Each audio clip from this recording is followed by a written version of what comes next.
মধ্যপ্রাচ্যের উত্তপ্ত রাজনীতিতে আবারও আলোচনার কেন্দ্রে ফিলিস্তিন সংকট। গাজা উপত্যকার ভবিষ্যৎ ঘিরে উঠেছে নতুন প্রশ্ন। তৈরি হচ্ছে আন্তর্জাতিক চাপ ও সংশয়। যুক্তরাষ্ট্রের সাবেক প্রেসিডেন্ট ডোনাল্ড ট্রাম্পের আলোচিত নীতিগুলো আবারও চর্চায়। তবে এক বিতর্কিত পরিকল্পনা ঘিরে এবার সরাসরি প্রতিবাদ জানালো লিবিয়ার মার্কিন দূতাবাস। যুদ্ধবিধ্বস্ত গাজার ফিলিস্তিনিদের লিবিয়ায় স্থায়ীভাবে স্থানান্তরের যে পরিকল্পনার কথা সম্প্রতি কয়েকটি গণমাধ্যমে উঠে এসেছে তা ভিত্তিহীন বলে জানিয়েছে ত্রিপলির মার্কিন দূতাবাস। রোববার সামাজিক যোগাযোগ মাধ্যম এক্সে দেয়া এক পোস্টে দূতাবাস জানায়, গাজাবাসীদের লিবিয়ায় পুনর্বাসনের কোনো পরিকল্পনা যুক্তরাষ্ট্র সরকারের আপাতত নেই এবং এ নিয়ে প্রচারিত সংবাদ সঠিক নয়। RICL TMX, যুগের পর যুগ স্থাপনা থাকে মজবুত।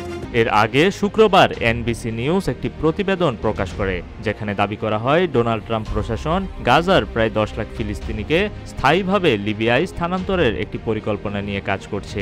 এই তথ্য 5টি সূত্রের বরাতে জানানো হয়, যাদের মধ্যে 2 জন পরিকল্পনাটি সম্পর্কে সরাসরি অবগত বলেও প্রতিবেদনে উল্লেখ করা হয়। তবে লিবিয়ার আন্তর্জাতিকভাবে স্বীকৃত জাতীয় ঐক্যের সরকার GNA এখনও এই বিষয়ে আনুষ্ঠানিকভাবে কোনো প্রতিক্রিয়া জানায়নি। ট্রাম্প তার দ্বিতীয় মেয়াদে প্রেসিডেন্ট হিসেবে দায়িত্ব নেয়ার পর থেকেই গাজার ফিলিস্তিনিদের অন্যত্র সরিয়ে সেখানে একটি নিরস্ত্র অঞ্চল তৈরির চিন্তা প্রকাশ করেছিলেন। এজন্য তিনি মিশর ও জর্ডানকে গাজার জনগণকে আশ্রয় দিতে আহ্বানও জানান, যদিও দেশ দুটি ট্রাম্পের প্রস্তাব প্রত্যাখ্যান করেছে। এরপর ব্যাপক আন্তর্জাতিক সমালোচনার মুখে গত মার্চে ট্রাম্প ঘোষণা দেন গাজা থেকে কাউকে জোর করে সরিয়ে নেওয়া হবে না। ওই বিবৃতি স্বাগত জানিয়েছিল হামাস সহ একাধিক ফিলিস্তিনি সংগঠন। তবে এর কিছুদিন পর এপ্রিলে ট্রাম্প আবার গাজা খালি করার পক্ষে অবস্থান নেন।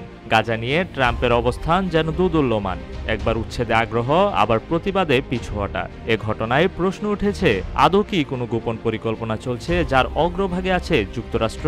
বিশ্বব্যাপী সমালোচনার ঝড়েও থেমে নেই গাজার ভবিষ্যৎ নিয়ে ষড়যন্ত্রের গুঞ্জন। লিবিয়ার ভূখণ্ডকে আশ্রয় কেন্দ্র হিসেবে ভাবা কি আদৌ ন্যায়সঙ্গত? বিশ্লেষকরা বলছেন, গাজার জনগণের ভাগ্য নির্ধারণের আগে দরকার তাদের সম্মতি এবং স্বাধীনতা। ডেস্ক রিপোর্ট, রূপালী বাংলাদেশ।